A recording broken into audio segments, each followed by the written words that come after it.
Saphira led the way, oddly enough, illuminating the path ahead with a lantern and then checking the map of the Everfree Forest every so often. It was a bit funny how this whole ordeal was forcing Saphira to talk. Normally, she'd only give yes or no answers. Pipsqueak's opinion about her seemed to change overnight.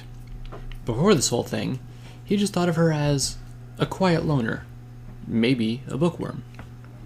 Originally, he had thought that they could bond over their love of stories, but the subject matter of their favorite stories was wildly different. Pipsqueak preferred stories of adventure and horror. Saphira preferred technical books rather than stories, though Pipsqueak did see her read the occasional mystery book. Maybe that's why she was so smart. Her smarts had helped him out when he otherwise would have panicked and ran away. But there was something in the back of his mind, something that bothered him that he couldn't quite figure out. He really knew he should have been paying more attention to his dad's plot structure rants. Featherweight would have probably figured it out. He always did like the mystery books. His heart sank when he thought about his cousin. Featherweight, he muttered under his breath, his gaze drifting to Scootaloo, trudging alongside of him. The orange filly always had a little pep in her step. She had a positive outlook, and was tons of fun to hang out with. A bit of a tomboy, even in how she dressed. I never thought I'd never be caught in a frou-frou glittery lacy dress or some wimp stuff like that, was what she told him during a costume party last year. Some might consider Scootaloo's remarks and quirks as annoying, or wishes she was a boy, but Pipsqueak could never imagine Scootaloo without her little quirks.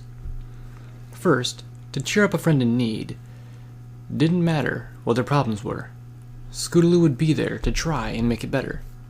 Her loyalty was one of the qualities Pipsqueak really liked about her. It must have had something to do with how she was always trying to be like her hero, Rainbow Dash. The way her wings fluttered up when she got mad. If she got really mad, she'd lift off the ground. The way she always took charge when there was something she was really interested in, and no pony could stop her once she set her mind to something. But now look at her. Her head hung low. She stared at the foggy ground and said nothing. It was like all the life had been drained out of her. She even started to look pale. That could have just been the fog, though. The other times when she would break the routine of her sad little walk cycle was when she would routinely brush one of her forelegs against her other leg, or on her torso. Scootaloo must have hated getting her red-streaked Rainbow Dash cutie mark Wonderbolt costume dirty. Considering how much she idolized Rainbow Dash, getting it dirty must have been akin to a sacrilege. Hey. Saphira cut through the silence with her voice. I've been meaning to say thanks for inviting me to play with you guys. I can be a bit difficult at times. I was putting it mildly. Saphira was either completely quiet or insulting your intelligence. Not like Diamond Tiara, though. Diamond Tiara would assault you outright.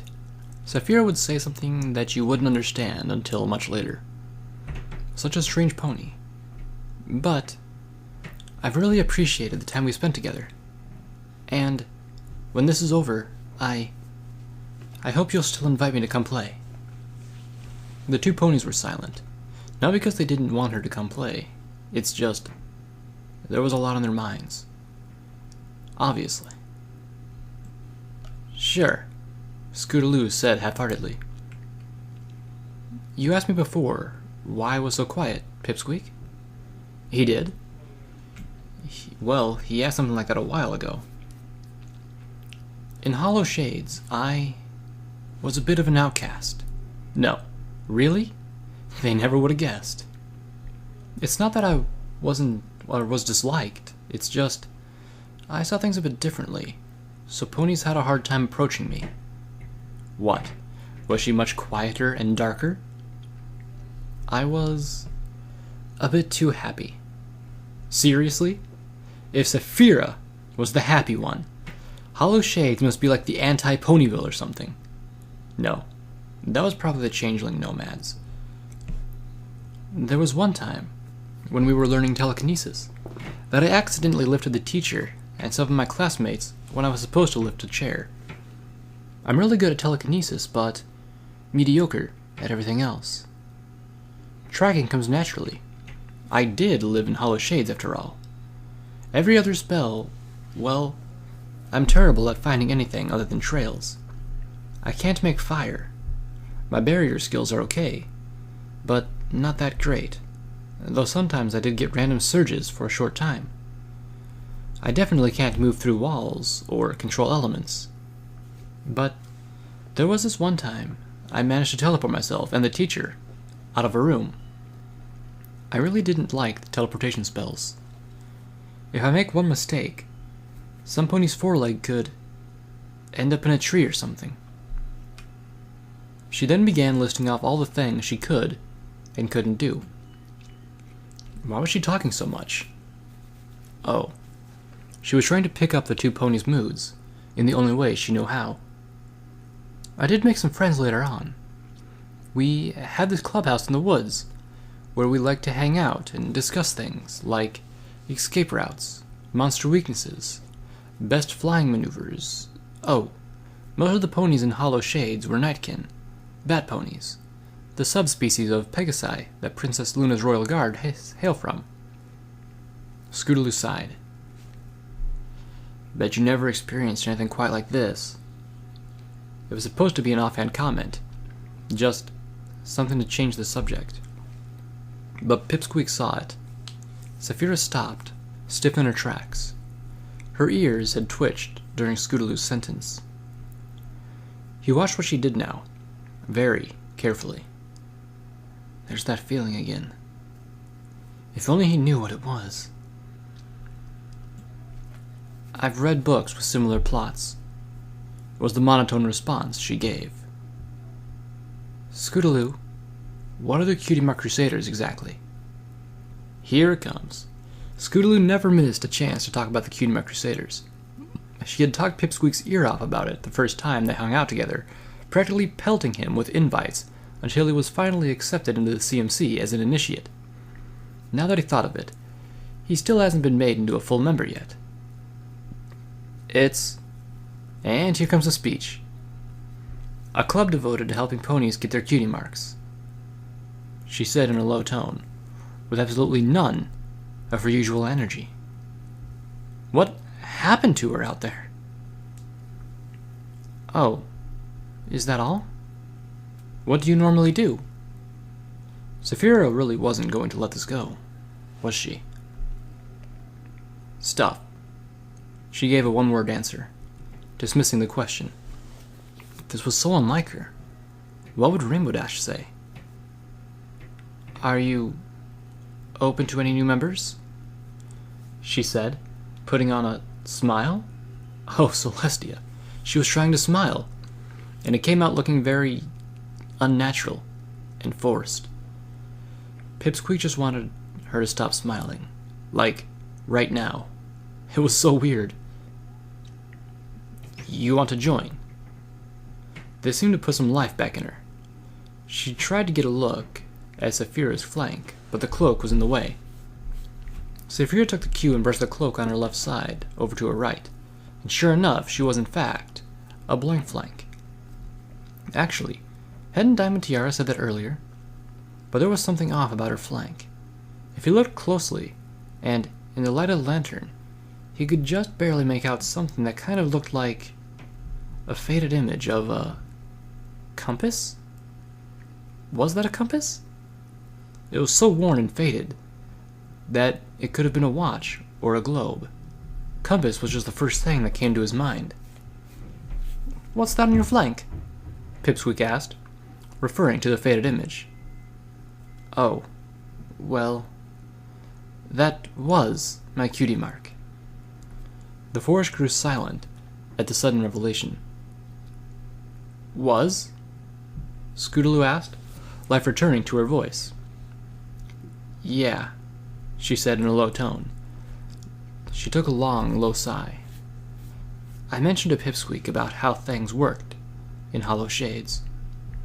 The map of the area around our town is drilled into our heads from a young age.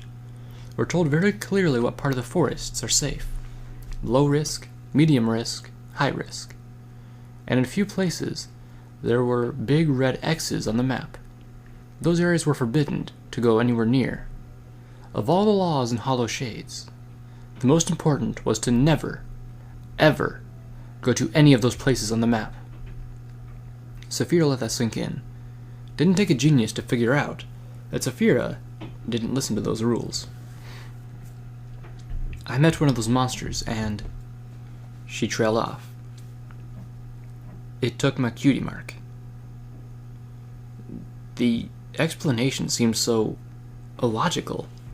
It defied everything they knew about cutie marks, namely, being that they were a special type of magic that was independent from any other known forms of magic. No pony, not even the princesses or Discord, could affect a pony's cutie mark. So, what could possibly steal a cutie mark? And then what happened? Scootaloo asked. Well, I was a blank flank again. That's pretty much it. So, can I join your club? Oh, right. The two ponies had forgotten completely how this whole trip down memory lane even started. Sure. As soon as Applebloom and Sweetie Belle get back, I'll talk to them. She turned her head downwards again and sighed. I really miss them. You'll see them again. Saphira slowed her pace and nuzzled Scootaloo's mane with the side of her head. What are you doing? Scootaloo perked up, her cheeks going beet red. What? Every pony in Hollow Shades does this. It's what we do to cheer up ponies, or try and take away their fears. Is this wrong in Ponyville? Well, it's not wrong, it's just something that you usually do with a special pony. But you are a special pony. You're my friend. That's not what I meant. Saphira tilted her head in confusion.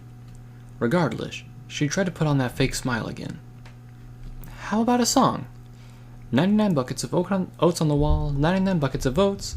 Take one down, pass it around. She stopped singing as they came to a fork in the road. Thanks, Celestia, for that. Saphira was smart and brave, but a good singer? She was not. The path split into multiple routes. Saphira took a look at the map. This wasn't on the map. Damn it, Tiara must have thought we wouldn't make it this far. Scootaloo flared up in indignation, the life seeming to return to her. They stared down the path and tried to rationally think about this. Well, one of these has to lead to the right place, so let's just pick one and go. No pony picked a path.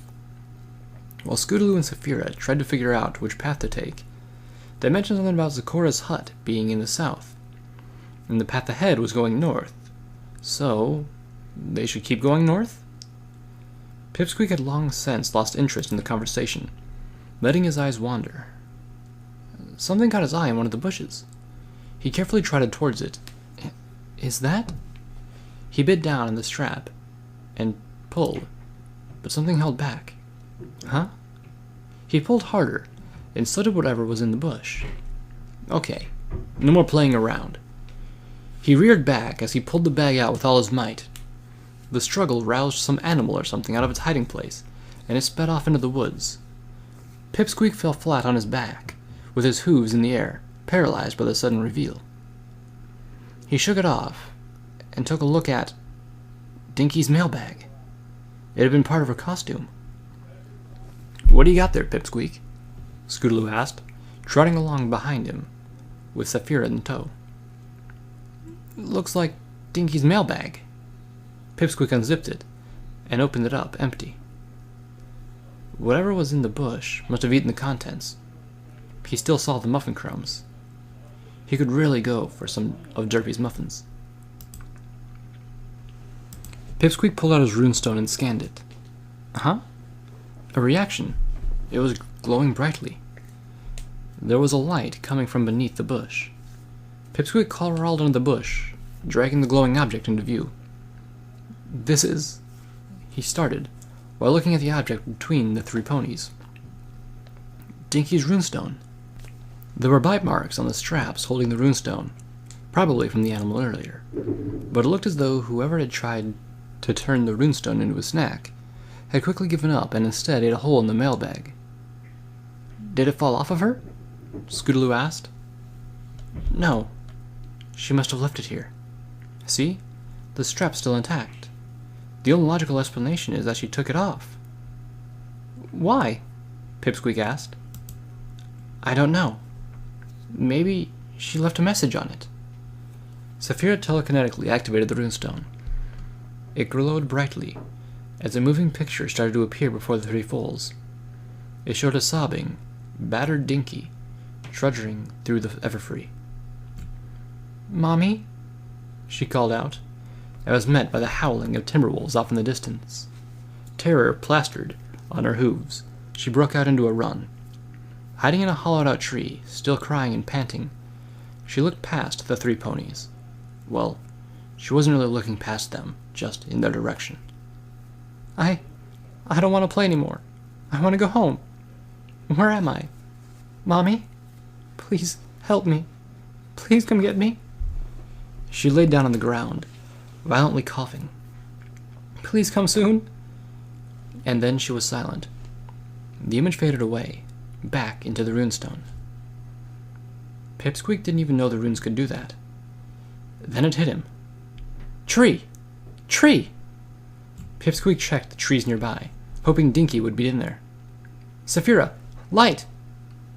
The light from the lantern illuminated the inside of the tree, and he saw nothing. There was nothing there. Look in the corner. You see the disturbance of the dirt and the hoof prints? Dinky was here, but... The trail leads deeper into the forest, where it completely disappears among the trees. She's gone now. Dinky. For a while, no one said anything. After some deliberation, they found hoof prints on one of the paths and followed that one, hoping it led to the right place. The 3 ponies continued on the path, not saying a word about Dinky's probable fate, or even why they didn't bother to go after her. Pipsqueak was very tired. Scootaloo was looking pretty tired too. She looked even more pale than before. We should hurry up, said Saphira, who didn't look all that tired. Hollow Shade's ponies were really different, weren't they? I think it might start raining soon. We don't want to be out here in the cold rain. At first the ponies thought it was weird that it looked like rain was coming, but then remembered that the Everfree clouds were totally wild compared to the Ponyville clouds. Her light trotted and started to gallop. Pipsqueak exchanged glances with Scootaloo, who leaned in close and said, She's been acting strange, hasn't she? Just a bit. I think she's just scared us all. Might be her way of dealing with it. He shook his head. The accent's been slipping out for a while tonight. Strange. Was it really that strange, though? He was from Trottingham. The accent was how he normally spoke. Why had he tried to emulate Ponyville speech patterns, though? Maybe a way to fit in. Who knows? What do you mean, strange? Have you ever seen her show this much emotion? And we could have followed the trails, found the missing ponies, but we didn't. We just left. Was that the right thing to do? Scootaloo asked. And doesn't it seem like she knows a bit too much? Almost like she has some kind of cheat sheet. The seed of doubt had been planted in their minds. She did have a point. Why didn't they go after the trails leading into the forests? Had they given up too easily? Maybe Dinky and the others were still alive. Heck, the only body they found was Archer's. No. Don't think about it. Don't think about it. He pushed the memory far down below, deep where he didn't have to remember her dark eyes, lifeless mane, faded coat, and the dried blood and snot. Pipsqueak, I'm going to tell you something, but if you ever tell anyone else, I'm going to deny it. And I might have to hurt you. Scootaloo looked around to make sure no one else happened to be listening in. I'm very scared right now. I think we all are, Scoots. I know. Just promise me we'll get out if you're safe and sound. Promise me that I'll see Apple Bloom and Sweetie Belle again. Pipsqueak couldn't keep that promise. What could he do to make it happen? He was just one very small pony. He wasn't a big hero. He didn't have unicorn magic. Couldn't fly. He didn't even have that earth pony muscle that they were so famous for. I promise. He sealed his word, avoiding Scootaloo's quizzical gaze. Liar. You're not going to make it out. Why wouldn't the little voice in his head just shut up? He felt something wet and soft touch the side of his head. His eyes drifted to see what it was, and he saw Scootaloo very close to his head. Oh, wait. Scootaloo pulled away from where she kissed his forehead. You just get one, she said, as she trotted on ahead.